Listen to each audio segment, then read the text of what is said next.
Bonjour à tous, bonjour mes chers élèves. Aujourd'hui, Inch'Allah, on va réviser sur unité 1 et unité 2 pour le Pâques 2021. Assalamu alaikum wa rahmatullahi wa barakatuh. معكم مسيو أحمد عماد. أتمنى لكم في البداية التفوق في كل المواد وعلى الأخص اللغة الفرنسية مصدر السعادة. مصدر السعادة لأن احنا هنراجع في حصة صغيرة خالص الوحدة الأولى والوحدة الثانية لمنهج الثانوية العامة على شكل امتحان تحديدا للامتحان بتاع يوم الأحد اللي هو إن شاء الله مايو 2021. في البداية أحب أذكركم إزاي تشاركوا معايا في الحصة. اعمل داونلود للامتحان اللي موجود في الديسكريبشن تحت عندكم وابدأ ترجم ورايا كل نقطة. شوف بنحل الامتحان ازاي وفن الإجابة على كل الأسئلة. وأوعدكم إن شاء الله في فيديوهات متقطعة إن انتم ازاي نحل القطعة، ازاي نحل المواقف، ازاي نحل الجرامير. هنعمل كل نقطة في فيديو لوحدها، فيديو صغير بحيث ان احنا ما نعملش دوشة عشان احنا جامدين قوي وعايزين منكم الفول مارك، لان احنا رجالة الثانوية العامة، رجالة الفرنساوي، رجالة مسيو احمد عماد ان شاء الله لازم يكونوا مقفلين. شوفوا في البداية الامتحان ايه مكوناته. الامتحان من 40 درجة بيروح 12 درجة على قطعتين. عندي قطعة وعليها 6 نقاط وقطعة أخرى عليها 6 نقاط، دول ب 12 درجة. عندنا 12 درجة على سؤال المواقف كل جملة بدرجة، وعندنا 16 درجة على سؤال الجرامير وكل جملة بدرجة. تعالوا نشوف مع بعض ونبدأ مع بعض الامتحان علشان ما ضيعش وقتكم معايا. أول نقطة عندي بقول lisez le document suivant puis choisis la bonne réponse. اقرأ القطعة ثم اختار الإجابة الصحيحة. Bien manger on fait comment. الأكل الجيد إزاي نعمله. Il y a des aliments pour vous aider au quotidien. يوجد أو توجد مأكولات ليكم عشان تساعدكم في حياتكم اليومية. Au moins على الأقل 5 fruits et 5 légumes par jour. 5 فواكه و5 خضروات يوميا. De la viande, de poisson ou des œufs. لحمة أو سمك أو بيض. Source de protéines. مصدر البروتينات. 1 à 2 fois par jour. من مرة لمرتين يوميا. 3 produits laitiers par jour. 3 منتجات لبنية يوميا. 4 pour les enfants. 4 للأطفال. les adultes والشباب et les plus de 55 ans واللي أكتر من 55 سنة. des lieux à volonté. مياه عند الرغبة أو عند الشعور بالشرب طبعا. prendre en quantité très peu de sucre. تناول كمية صغيرة من السكريات. de matière grasse et de sel. ومن المواد الدهنية ومن الملح. au moins 30 minutes de marche rapide par jour. على الأقل 30 دقيقة من المشي السريع يوميا. 1 heure pour les enfants. ساعة للأطفال. لازم نبقى عندنا نشاط ونمشي يا شباب. نمرو 1. le document est. القطعة تكون une publicité. إعلان. une recette. وصفة. une liste de produits. قائمة من المنتجات. une affiche de conseils pour être en bonne santé. ملصق من النصائح لكي تكون في صحة جيدة. والإجابة الصحيحة دي. يبقى نلاحظ إن أنا قرأت السؤال وقرأت الأربع اختيارات وبعدين اخترت الاختيار الصحيح. نمرو 2. les aliments qui sont riches en protéines sont. المأكولات التي تكون غنية بالبروتينات تكون A. Les œufs seulement, البيض فقط. B. La tomate et le concombre, الطماطم والخيار. C. Le poisson, les œufs et la viande, السمك والبيض واللحمة. D. Le yaourt, le fromage et le sel, الزبادي والجبنة والملح. وطبعا الإجابة الصحيحة C. Numéro 3. Il faut manger pois par jour. لازم ناكل نقط يوميا. مش هناكل النقط، هناكل ايه يوميا يعني. A. Plus de fruits que de légumes. فاكهة أكتر من الخضار. B. Moins de fruits que de légumes. فواكه أقل من الخضار. C. Autant de fruits que de légumes. فاكهة قد الخضروات. D. Sans fruits ou sans légumes seulement. 5 فواكه أو 5 خضروات فقط. والإجابة الصحيحة C. Numéro 4. Les produits laitiers sont bons pour. المنتجات اللبنية تكون جيدة لنقط. A. Tout le monde, même les personnes âgées. كل الناس حتى كبار العمر. B. Les enfants, الأطفال. C. Les adultes, الشباب. D. Les bébés, الرضع. والإجابة الصحيحة A. Numéro 5. Manger beaucoup de sucre. أن نأكل كثير من السكر. C'est point pour la santé. إنه نقط للصحة. Meilleur أفضل. Mauvais سيء. Bon جيد. Utile مفيد. والإجابة الصحيحة B. Numéro 6. Les enfants doivent faire 3 minutes d'activité sportive par jour. الأطفال لازم عليهم يمارسوا نقط من الدقائق للأنشطة الرياضية يوميا. A. 60. B. 30. C. 20. D. 10. والإجابة الصحيحة A. وبكده نكون أخدنا 6 درجات. نروح مع بعض للقطعة التانية يا شباب. Lisez le document suivant puis choisissez la bonne réponse. اقرأ ثم اختار الإجابة الصحيحة. Activité physique pour les jeunes. أنشطة جسدية للشباب. Pour les enfants et les jeunes âgés de 5 à 17 ans. للأطفال وللشباب اللي عمرهم من 5 ل 17 سنة. L'activité physique comprend. النشاط الجسدي يشتمل على. ترجم ترجمي محدش يكسر. Le jeu اللعب. Le sport الرياضات. Les déplacements التنقلات. Les tâches quotidiennes الأنشطة أو المهام اليومية. Les jeunes qui pratiquent une activité physique. الشباب اللي بيمارسوا في نشاط جسدي. Pendant plus de 60 minutes. اللي بيكون مدته أكتر من 60 دقيقة. En de meilleurs résultats scolaires. لديهم نتائج دراسية جميلة. Et jouissant d'une bonne santé. وبيستمتعوا بصحة جيدة. Les enfants et les jeunes peuvent pratiquer des activités physiques. الأطفال والشباب يقدروا يمارسوا أنشطة جسدية. À l'école في المدرسة. Au cours d'éducation physique في حصص التربية البدنية. Ou pendant la récréation وأثناء الفسحة. Les parents peuvent aider leur enfant. الوالدين يقدروا يساعدوا أطفالهم.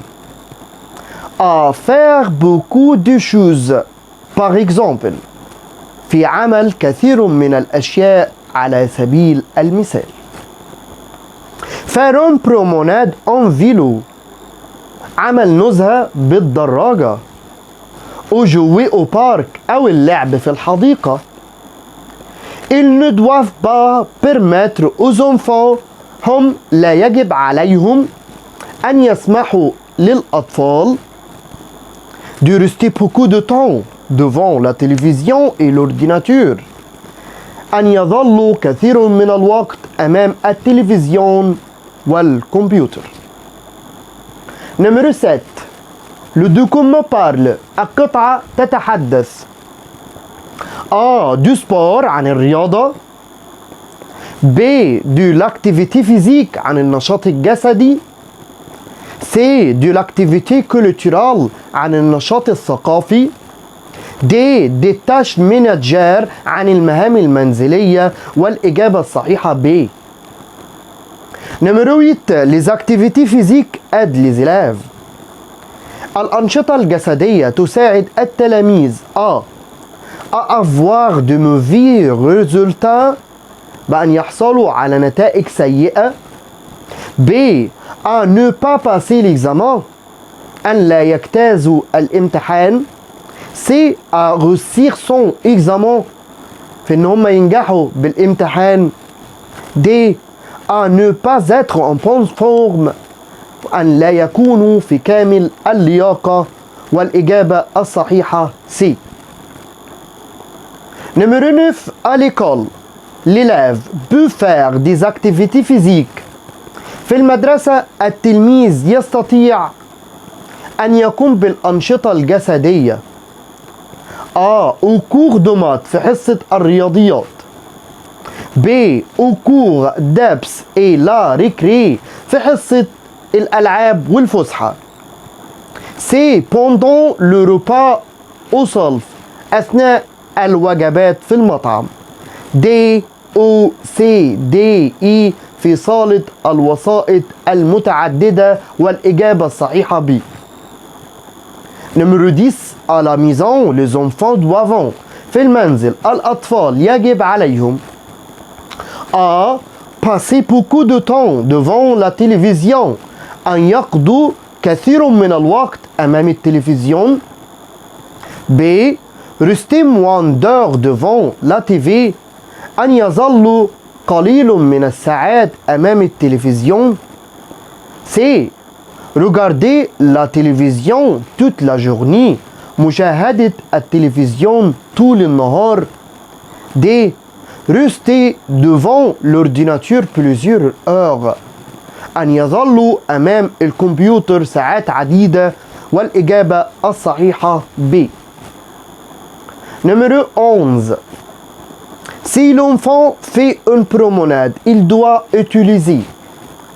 لو الطفل بيعمل فسحة بيتفسح يجب عليه أن يستخدم A. Le métro. B. Le bus. C. La bicyclette. D. La voiture. وطبعا هيبقى زي الواد محمد عبد الناصر ويبقى الإجابة بتاعته C. La bicyclette. واد جدع. 12. Le texte s'adresse aux personnes.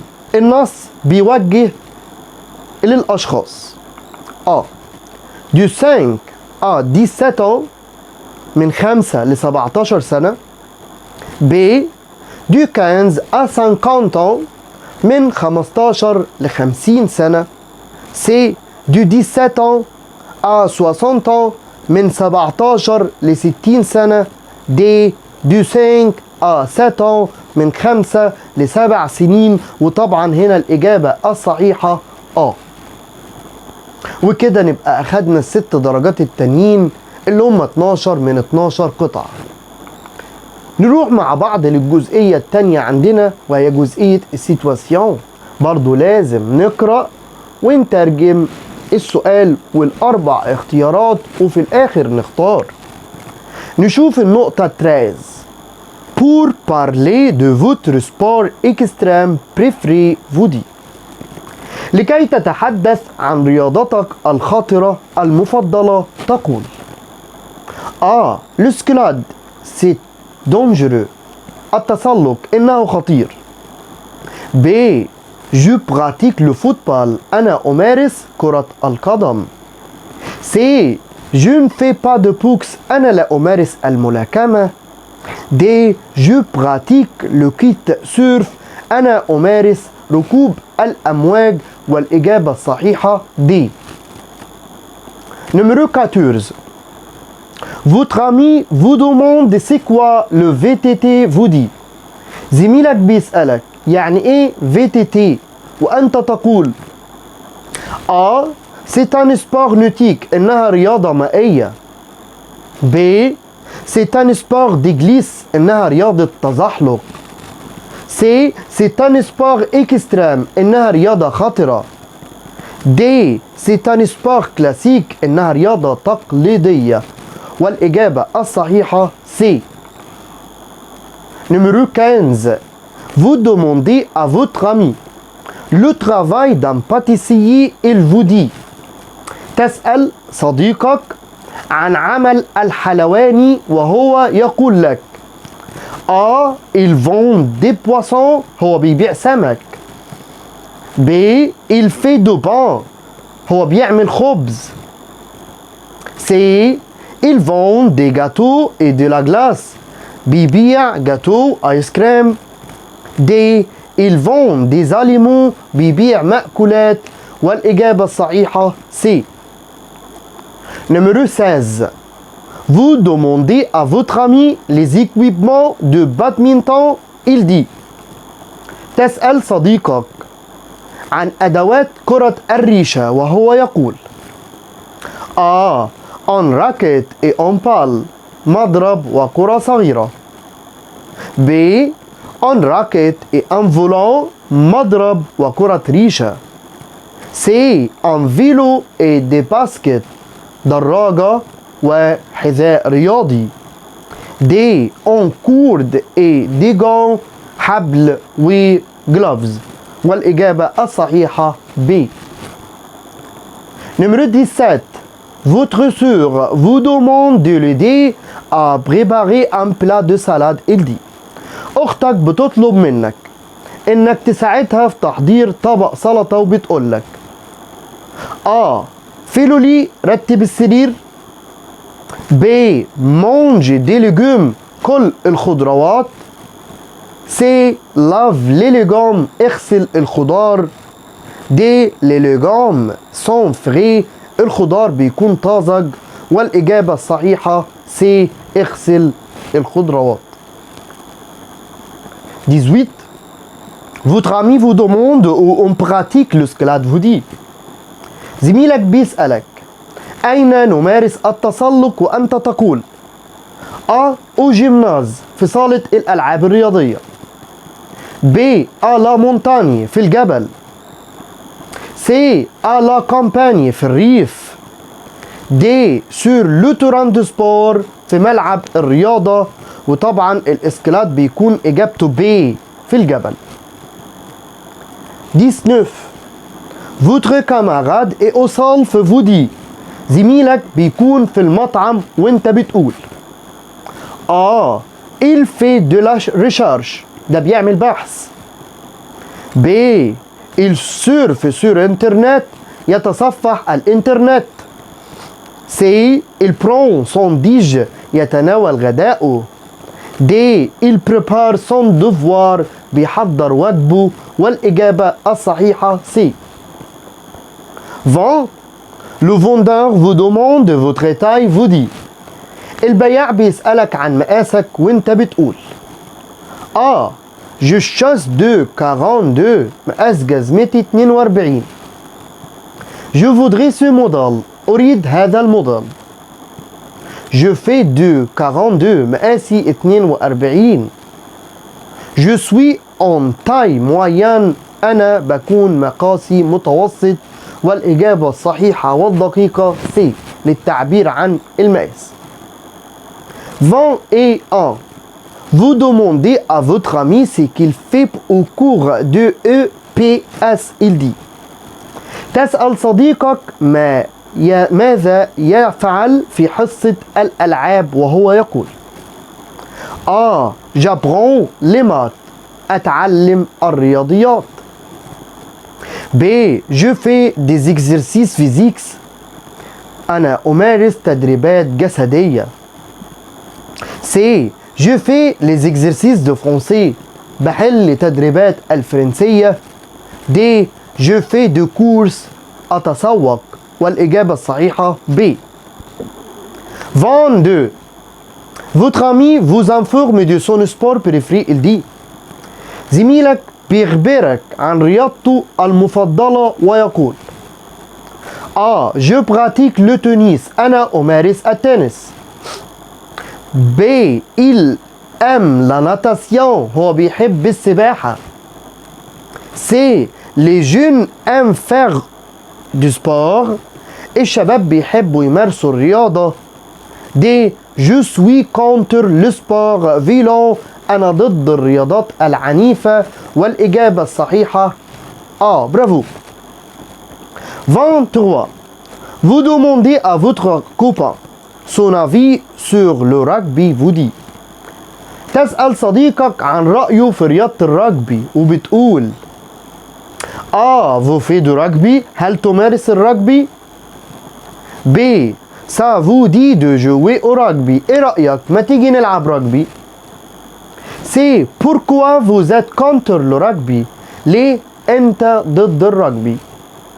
D. Comment trouvez-vous ce sport. ايه رأيك في هذه الرياضة؟ وطبعا الإجابة الصحيحة D. 24. Vous parlez de la description physique de ton père. Vous dit تتحدث عن الوصف الجسدي لوالدك وتقول A. Mon père va très bien. أبي هيكون تمام أو بصحة جيدة يعني. B. Mon père est brun avec des cheveux noirs. بابايا بيكون خمري مع شعر اسود. C. Mon père enseigne la physique au lycée. بابايا بيعلم الفيزياء في المدرسة. D. Mon grand-père est grand et blond. جدي بيكون طويل وأشقر. وهنا طبعا إجابتنا الصحيحة B. وكده نكون أخدنا ال 12 درجة بتوع المواقف. التركيز في اللي جاي اما نيجي نحل سؤال الجرامير لازم نقرأ السؤال والاربع اختيارات ونقوم قايلين الاختيار الصحيح. وعشان choisissez la bonne réponse numéro 25. Je fais les courses. Point. Supermarché. A. E avec X. B. E. C. à la. D. A. الإجابة الصحيحة B. E عشان يأتي بعدها مفرد مذكر. 26. Quelle recette vous allez. أي وصفة أنتم ها نقط. A. Jouer يلعب. B. Organiser ينظم. C. Préparer يحضر. D. Boire يشرب. والإجابة الصحيحة C. Préparer. يبقى أي وصفة أنتم هتحضروها. 27. Mon copain fait badminton. ابن عم صديقي بيعمل بادمنتون تنس الريشة. A. Le. B. E. C. Du. D. De la. الإجابة الصحيحة C. Faire du مفرد مذكر اللي هي بادمنتون. 28. C'est combien ce t-shirt. Ça point 30 euros. A. Coûte. B. Fait. C. Et. D. Va. الإجابة الصحيحة A. coûte. ça coûte إنها تتكلف 30 euros. 29. L'enfant a faim.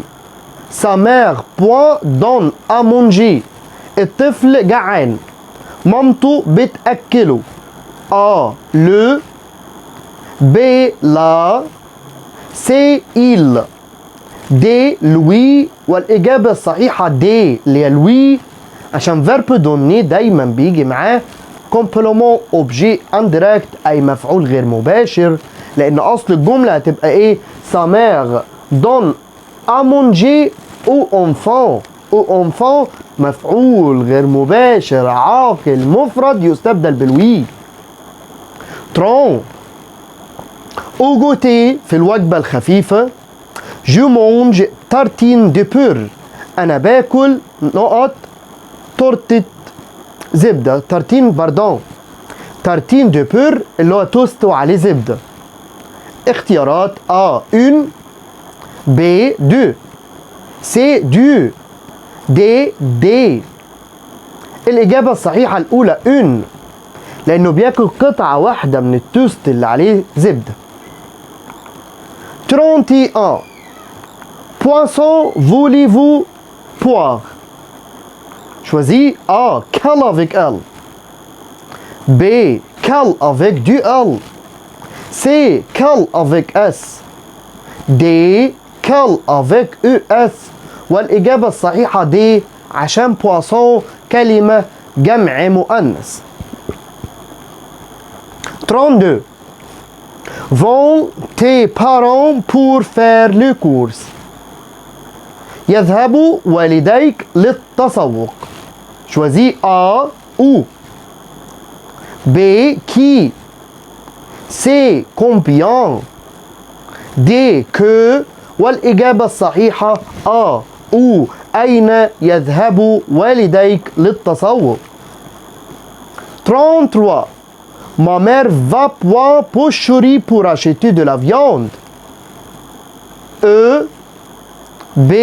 À la. C. chez. D. du la. الإجابة الصحيحة B. à la. va à la boucherie، لأن boucherie مفرد مؤنث.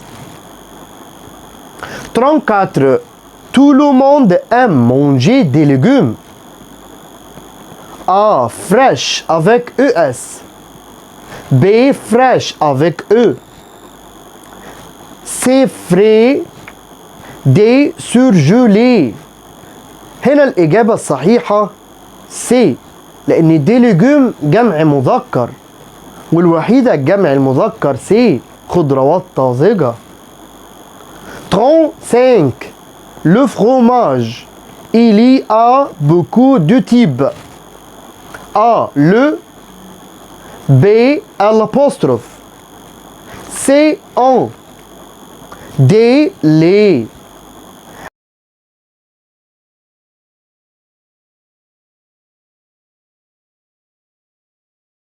الإجابة الصحيحة C. En.